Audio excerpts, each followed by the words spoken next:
Selamat malam saudara, kita akan merenungkan firman Tuhan dan bacaan kita dari Yohanes 5 ayat 1 sampai dengan 9. Sesudah itu ada hari raya orang Yahudi dan Yesus berangkat ke Yerusalem.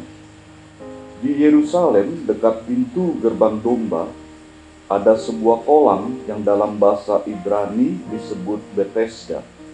Ada 5 serambinya. Dan di serambi-serambi itu berbaring sejumlah besar orang sakit, orang-orang buta, orang-orang timpang, dan orang-orang lumpuh yang menantikan goncangan air kolam itu. Sebab sewaktu-waktu turun malaikat Tuhan ke dalam kolam itu dan menggoncangkan air itu. Barang siapa yang terdahulu masuk ke dalamnya, sesudah goncangan air menjadi sembuh apapun juga penyakitnya. Di situ ada seorang yang sudah 38 tahun lamanya sakit. Ketika Yesus melihat orang itu berbaring di situ, dan karena ia tahu bahwa ia telah lama dalam keadaan itu, berkatalah ia kepadanya, "Maukah engkau sembuh?" Jawab orang sakit itu kepadanya, "Tuhan, tidak ada orang yang menurunkan aku ke dalam kolam itu apabila airnya mulai goncang, dan sementara aku menuju ke kolam itu, orang lain sudah turun mendahului aku." Kata Yesus kepadanya, "Bangunlah dan angkatlah tilangmu dan berjalanlah." Dan pada saat itu juga sembuhlah orang itu, lalu ia mengangkat tilangnya dan berjalan. Demikian saudara bacaan Alkitab kita. Betesda berarti rumah anugerah.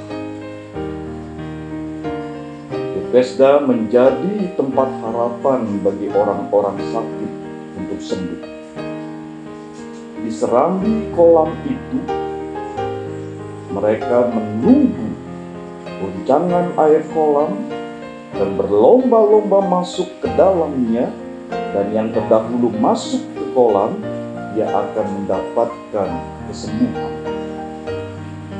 Injil Yohanes saudara mencatat salah satu di antara orang-orang sakit yang berkumpul di serambi kolam Betesda ada seorang yang sudah menderita sakit selama 38 tahun.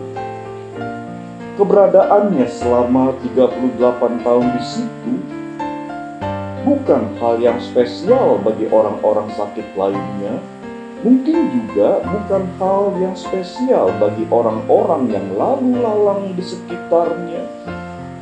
Artinya, ia sama sekali tidak berbeda dengan orang-orang sakit di sekitarnya.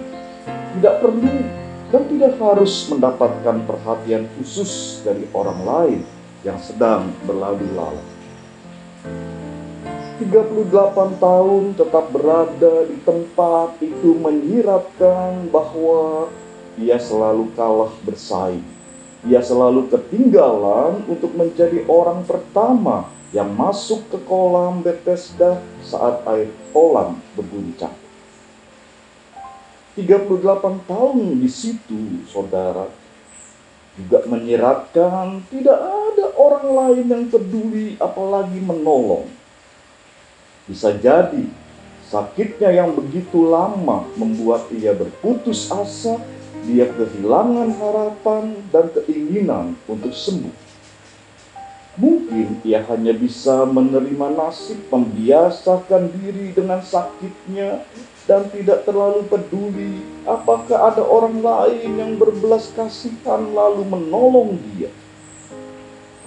Hingga pada suatu kali ia berjumpa dengan Yesus. Injil Yohanes juga menyiratkan Yesus melihat orang itu sudah sekian lama berada di tempat. Yesus melihat orang itu, lalu dia tergerak untuk menyapa orang itu. Yesus tidak menutup mata. Yesus tidak membuang muka atau pura-pura tidak melihat orang itu. Yesus berbeda dengan yang lain. Saat orang lain tidak memperhatikan, tidak peduli, dan tidak memberikan pertolongan, Yesus sebaliknya. Dia melihat, dia bukan sekedar melihat, tapi juga memperhatikan, dia peduli, dan dia berupaya untuk menolong. Saudara yang saya kasih, pertanyaan Yesus sangat menarik. Maukah engkau sembuh? Pertanyaan Yesus ini bukan sebuah basa-basi. Mengingat orang tersebut sudah menderita sakit begitu lama, Yesus mempertanyakan apakah orang ini masih mempunyai keinginan atau harapan untuk sembuh. Dan orang ini menjawab, "Tuhan, tidak ada orang lain yang menurunkan saya ke dalam kolam saat airnya berguncang. Lalu sementara saya menuju kolam, orang lain sudah turun mendahului." Dari jawaban ini, saudara, Yesus merasakan bahwa orang ini masih berharap untuk sembuh dan dia masih berupaya sesuai dengan kemampuan dan keterbatasannya. Namun dia tidak mendapatkan kesempatan. Dia ketinggalan dari yang lain. Dia kalah bersaing. Kemudian saudara, kepada si sakit ini Yesus memberikan sebuah perintah. "Bangun, angkat tilammu dan berjalanlah." Bagi kita saudara, perintah Yesus ini tidak terduga dan terkesan tidak masuk akal. Namun, Injil Yohanes mencatat dengan iman orang sakit itu merespon perintah Yesus.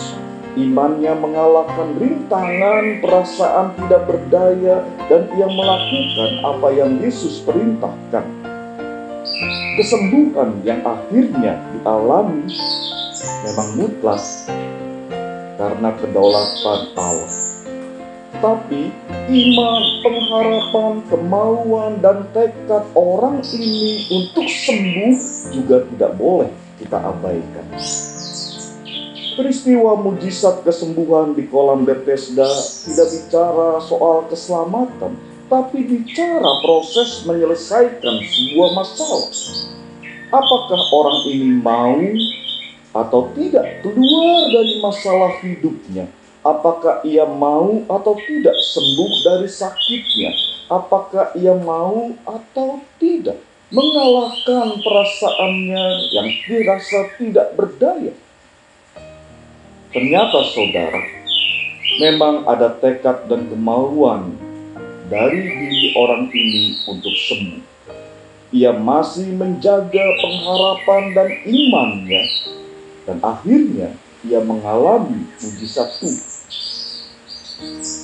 Jika kolam Bethesda tidak bisa memberikan dia anugerah selama 30 tahun menunggu, Yesus telah memberikannya anugerah yang sejati, kesembuhan, dan sekaligus keselamatan.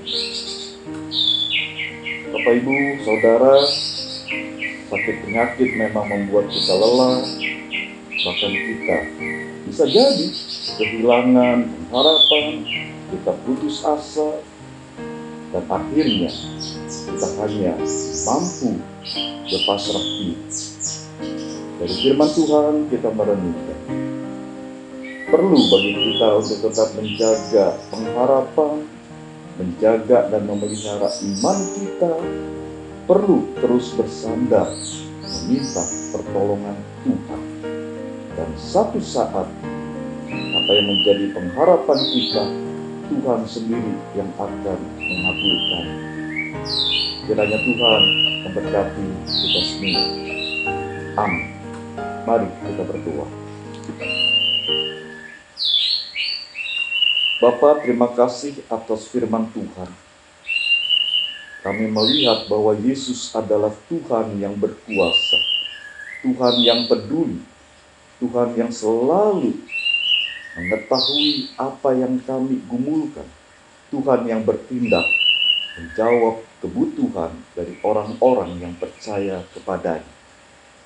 Kami berterima kasih ya Bapa di sorga, kiranya firman Tuhan itu menguatkan kami, bisa menolong kami untuk tetap percaya dan mempercayakan hidup kami dalam kuasa-Mu.